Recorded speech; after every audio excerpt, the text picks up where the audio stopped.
Ano po itong impeachment na reklamo na isinampa po ng mga kilala at identified ko po ng mga operatiba at aktibo na bahagi ng CPP, NPA, NDF. No? Ito po ay naglalayon na tanggalan ng lisensya bilang abogado si Pangulong Rodrigo Duterte. Bagamat hindi na siya masyadong nagpa-practice pa, matagal na, simula nang siya ay naging alkalde ng lungsod ng Davao o even ng vice mayor pa siya, as appointed before during the time of the Corazon Aquino administration, hindi na po siya masyadong nagpa-practice ng kanyang profesyon bilang abogado, pero alam natin na lisensyado po siya na abogado at yan po ay sakop ng supervision at otoridad ng Supreme Court at ng lahat ng mga abogado. That includes the former President Rodrigo Duterte. Ngayon itong mga walang kasawa-sawa at walang maubos maisip para lamang atakihin, guluhin at magkaroon ng focus attack operations laban sa mga Duterte, sabi ni Do Fox Velos at ni Mos. Okay? Ang mga nag-file po, ang isa dyan ay si Lian Porquia, no? At ito siya, ang kanyang nanay, para makilala yung taga Iloilo City ito. Ay ngayon, hindi nga ito nagpapakita dahil ito ay isa sa mga mataas na kadre at pamunuan ng Communist Party of the Philippines, New People's Army, National Democratic Front ng Communist Terrorist Group sa Isla ng Panay. Bahagi po ito si Josephine Para Porquia, na nanay ni Lian Porquia ng communist personality na ito. Ibinubulgar ko po ngayon sa inyo na ito ay mga pakana lahat ng Communist Party of the Philippines in the guise na nagrereklamo sila na nabiktima ang kanilang pamilya at kasama ang iba pang mga pamilya ng marahas na war on drugs ni Pangulong Duterte. Pero itong tatay ni Atty. Topacio na si Boy Topacio alias Ka-Art Ka-Boy Negro, si Ka-Boy, kilalang kilala ito sa Central Luzon, at ang kanyang nanay na si Eugenia Magpantay ay hindi naman namatay sa drug operations ng pulis kundi sa pag-serve ng warrant of arrest. Ang kay Jory Porquia, hindi rin na-establish na gobyerno ang pumatay kasi may iba pang anggulo na naimbestigahan noon na hindi related sa kanyang sinasabi nila na ni-red tag sila, lalo na itong si Jory Porquia. At kaya iniuugnay nila na red tagging daw ang pinagdahilanan ng pagkapaslang kay Jory Porquia. So itong dalawang ito, si Lian Porquia at itong si Atty. Topacio, sila po ay kung hindi man direkta ay estabilisado. It is well established that they have connections directly or if not directly until now ay nakakahalubilo nila ang CPP, NPA, NDF in the circumstances that I have discussed. Dahil sa kanilang mga magulang, dahil sa involvement ng kanilang magulang, pero itong kay Lian Porquia, direkta talaga ito. Ito nga ang nag-recruit kay amihan, kay Jam Sagino or kay James Joy Sagino sa UP Visayas Iloilo City Campus. Okay? So ito po ay malinaw na walang pinagkaiba sa highly orchestrated, well-planned, premeditated, pinagplanuhan talaga yung binabanggit ko doon sa safe house sa isang malaking subdivision na malapit lang sa House of Representatives na ginamit ng grupo nila Boy Tambi at nila Boy Dracula at ng mga iba pang mga alipores sa Tuadcom. Kasama po itong sila ang CPP, NPA, NDF National Representatives na sila Franz Castro at may iba pa siyang kasama.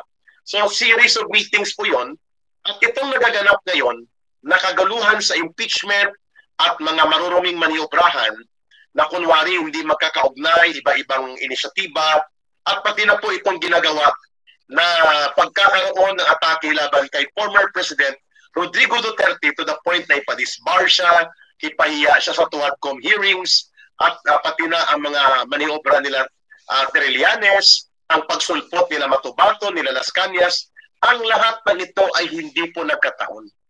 Ito po ay pinagplanuhan at sadyang ginawa. Kaya, nararapat na ito ay maibunyag sa taong bayan. Kasi, bagamat walang paper trail, walang papel na nagsasabi na may kontrata o may memorandum of agreement sila, malinaw, no?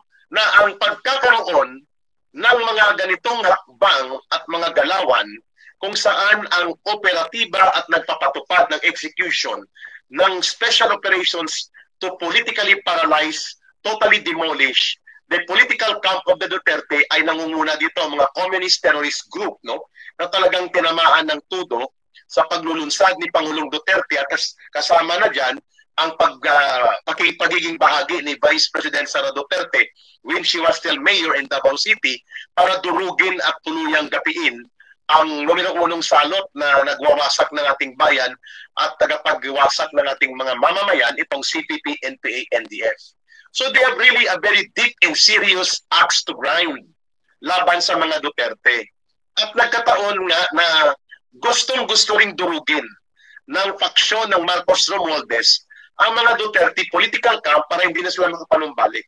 Makikita niyo, no, talagang binigyang pansin na ibalita o na weekend, na highlight, na headline, na may disbarment complaint laban kay former President Rodrigo Duterte, umabot pa pati sa mga provincial radio stations. No? Nakita ko pa, pati sa iba't ibang radio stations sa Visayas at Mindanao, lumabas po ang ganitong mga balita.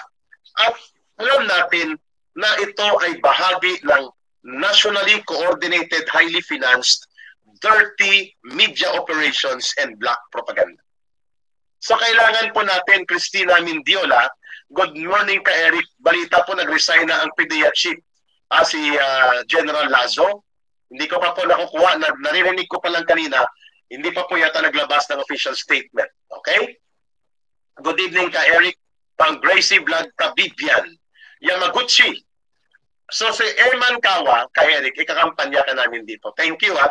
So kababayan, mga kasambayanan, tulungan niyo po si ka Eric na ito po ay maisiwalap. At may maingay na plato, naririnig ko, no, mga kababayan. At malamang ay may naguhugas, no? At sana hindi niyo dyan naririnig, no, mga kababayan. Mga kababayan, malinaw po na pinagplanuhan at inugnayan, pinunduhan, at pinagdugtong-dugtong po itong mga operations na ito, including itong pagpapahiya kahapon kay former President Rodrigo Duterte na inilagay pa po sa mga headline stories, late night news at pati weekend news. Ang pinag-uusapan po ay papatanggalan ng lisensya si Pangulong Duterte at makita niyo ang pagdudugtong nila. Pumalakpak kaagad ang mga miyembro ng Tuwadcom, no? Kung bakit napapanahon na daw na managot si former President Rodrigo Duterte sa kanyang pananagutang kriminal sa mga paglulunsad daw ng peke na war on drugs. Wow! Peke na war on drugs, ha?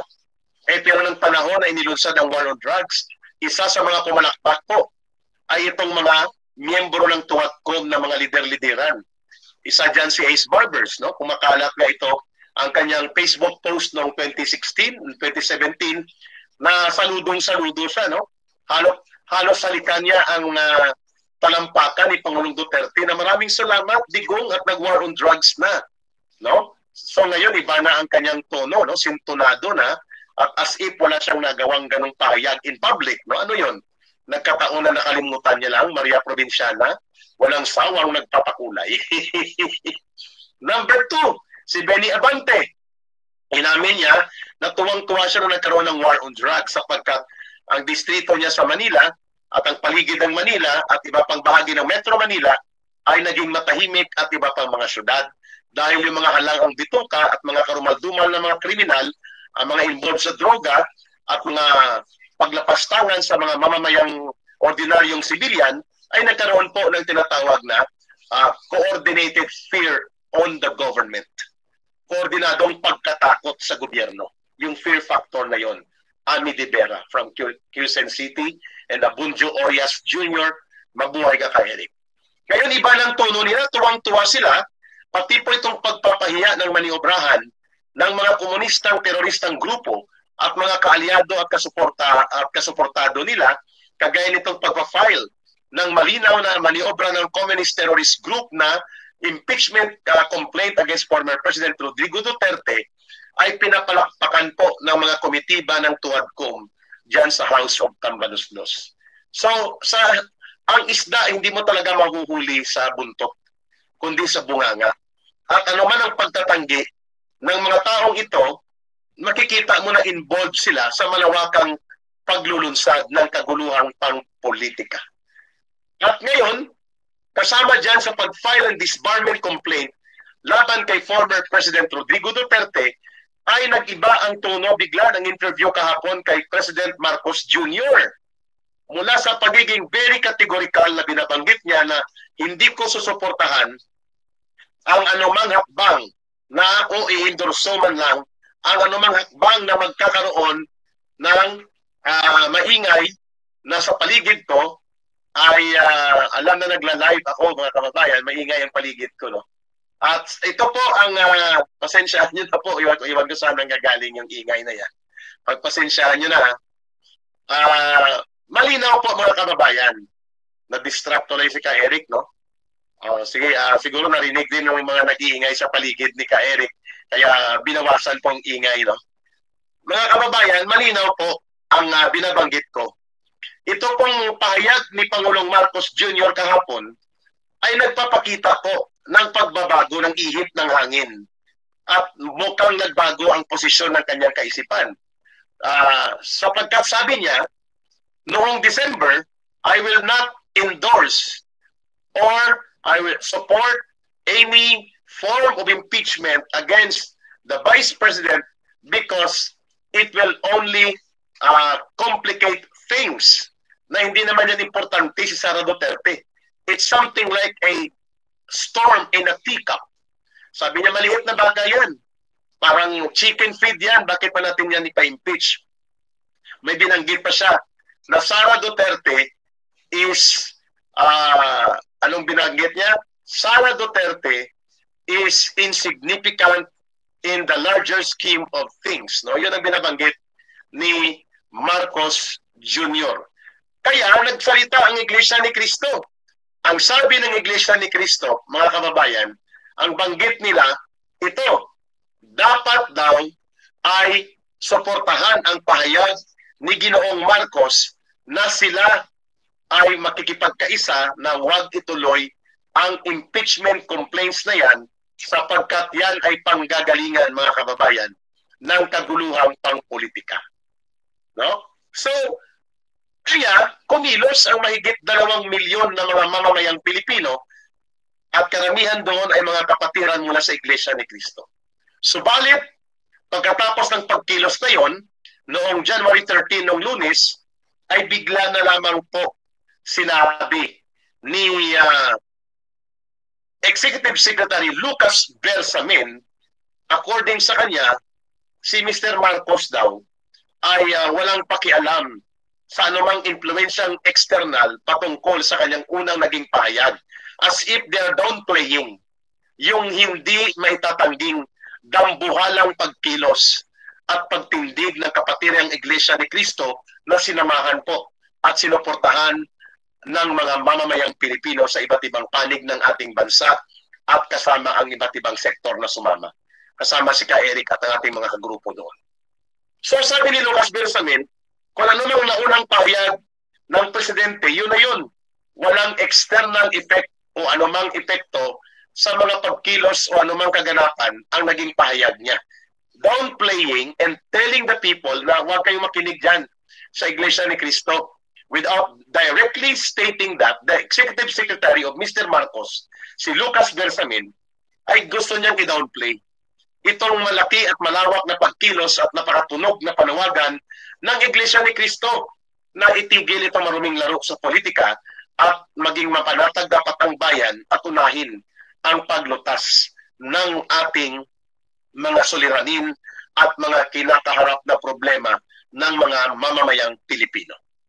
Yan ang malinaw na binanggit ni Bersamin, no? Downplaying na hindi naapektuhan o hindi sila naantig o hindi nayanig ang kanilang paghari-harian by the way na nagpakita ng napakalakas, napakalawak na pwersa ng paninindigan at pagkakaisa ang mamamayang Pilipino sa naging panawagan ng National Rally for Peace ng Iglesia ni Cristo. Sumunod na nagpahayag po itong si Jurassic Lawyer, no? Kasi panahon pa po ito ng Ice Age, buhay na siya. panahon po ng Pleistocene period. Sa period po ng archaeology, ang tawag dyan ay Pleistocene period o yung Ice Age na mga panahon ng dinosaur. Nagpahayag po itong si Manong Johnny Juan Ponce Enrile. Ice Age talaga, panahon ng dinosaur, kaya Jurassic. Si Manong Jurassic Juan Ponce Enrile, bagamat medyo matalas pa ang kanyang isip, ang hindi na lang matalas ang kanyang pandinig, kaya may hearing aid device na siya. Thank you sa pagpapakulay sa Ipanaw Sambayanan. Gracie, number 18, Baluta. Number 18 ng Ipanaw Sambayanan. Okay. So ito pong pangalawang pahayag, no, na posibleng nagpabago sa ihip ng hangin sa isip ni Marcos Jr. Sabi ni Enrile, anong gusto ng Iglesia ni Cristo? Babaguhin nila ang mga legal processes? Bakit sila makikialam? Ang impeachment ay karapatan yan ng sino man na mag-file. At kapag yan ay na-file na, walang magagawa ang Kongreso kundi yan ay tanggapin, iproseso at pagdesisyonan. Wow! Hanep! So, ganun ang naging pahayag ni Manong Johnny Enrile. Anong gusto nila? I-challenge nila ang mga legal processes natin at ang mga legal institutions. Ayos tong nakapiansa sa plunder case na si Jurassic Manong Johnny Enrile. No? Piansado po yan sa kanyang kasong plunder. Hindi makaporma yan kay si late Senator Miriam Santiago. Inaawa yan ni no? Inaawa yan ni late Senator Miriam Santiago. Tinataraya niya ni Manang Miriam, kababayan ko rin yun. Si Drilon, kababayan ko rin yan. Si Mabilog din, kababayan ko. Naging spokesperson pa ko niya noon. But that was a special project on the part of the Communist Party na mag-infiltrate ako sa City Hall noon. No? Hindi ko na yan pag-uusapan pa. Anyway, mga kababayan, malinaw po na pinuna ni Manong Johnny Enrile ang naging malawakan, matunog at malakas na pagkilos ng mga mamamayang Pilipino na pinangunahan po ng Iglesia ni Cristo. Kaya ang dahilan po ay ang pagkakaroon ngayon ng pagbabago sa ihip ng isip at pahayag ni Marcos Jr. When he was interviewed kahapon, iwan ko kung ambush interview yun kasi pinag-uusapan doon na magdideklara ng food crisis situation o parang food emergency para daw mapababa ang presyo ng bilihin kasi hindi pa natutupad. Magdadalawang taon kalahati na siya sa kapangyarihan niya, hindi pa natutupad. Magtatatlong taon papasok na ang 20 pesos na per kilo ng bigas. No? Walang nangyari. Kasi ang totoo, 20 pesos ang sukli mo sa 100 pag bumili ka ng 1 kilong bigas. So nangyari nga ang 20 pesos. Marigon Regine, magandang tanghali, sabi ni Marigon at ni Rafi Polfo. Okay, ang spelling.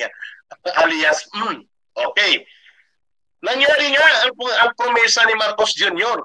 na magkaroon ng 20 pesos na per kilo ng bigas, subalit sukli lang palang 20. Pag bumili ka ng magandang klase, primera klaseng per kilo ng bigas para ipaghahain mo at may pagkain ng pamilya mo, sa 100 mo, 20 pesos na lang sukli. Kaya nangyari nga.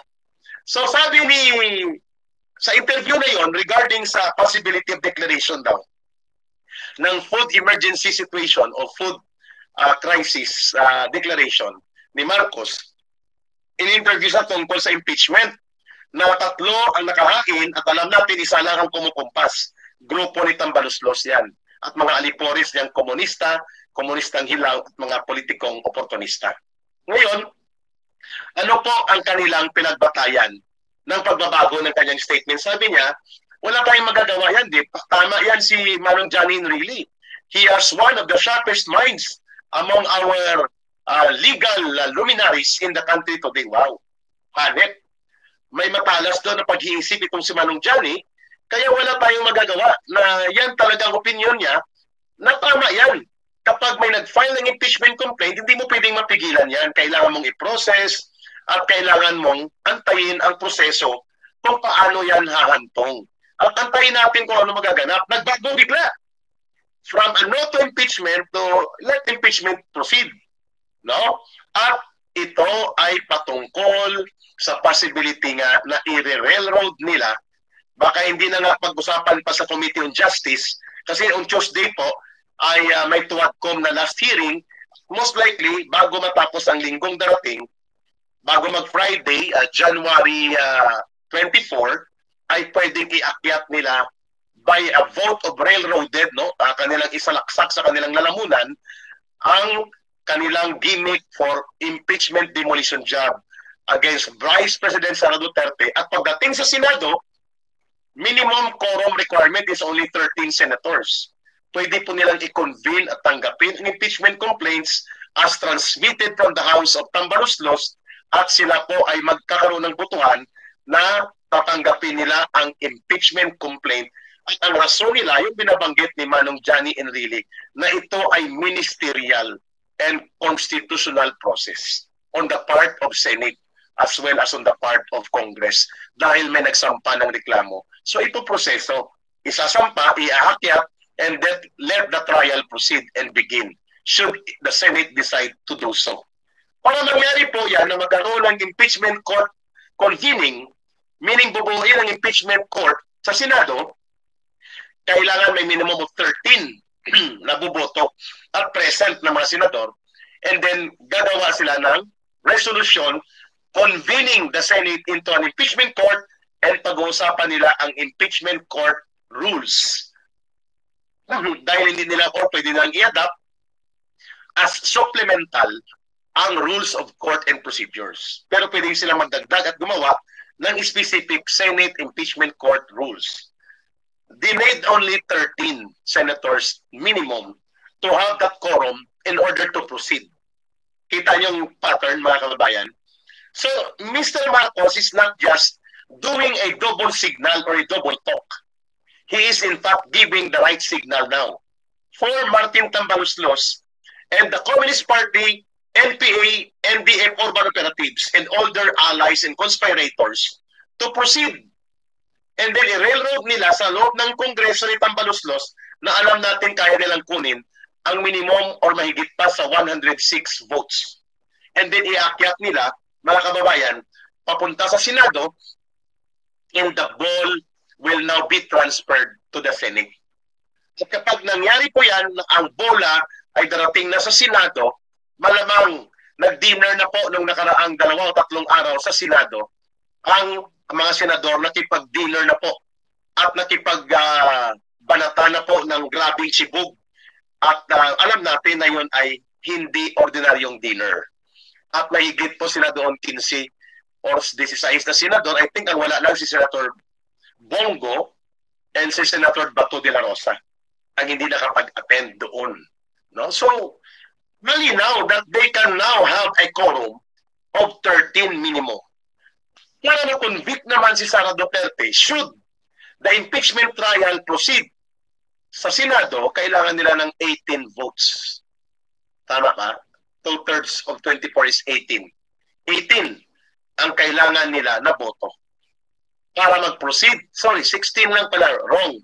16 ang kailangan nilang boto or 17 between that number para mapatanggal sa pagiging pangalawang Pangulo si Sara Duterte. And take note, according sa mga abogadong nakakausap ni Ka-Eric, the impeachment trial can come and proceed even if there is campaign period. Because during campaign period, the House session or the Congress session, both at the House of Tambaluslos and in the House or the Senate, are not suspended. Hindi po sinususpendi ang session. Pwedeng magkaroon at gumawa po ng special session. For example, idideklara nila na every Monday and Tuesday and Wednesday ang hearing. And then, the rest of the days ay campaign period yan para sa kanila. Or via Zoom, hybrid. Kahit nangangampanya ka, pwede magkaroon ng Zoom participation. Depende. These are all possibilities. No? So, malinaw na minaliit nila at bilangga ang ginawang malakihang pagkilos ng Iglesia ni Kristong Kapatiran at ng mamamayang Pilipino na sumuporta po dito. Kaya very interesting po nagaganap na ito. Very, very interesting po ito.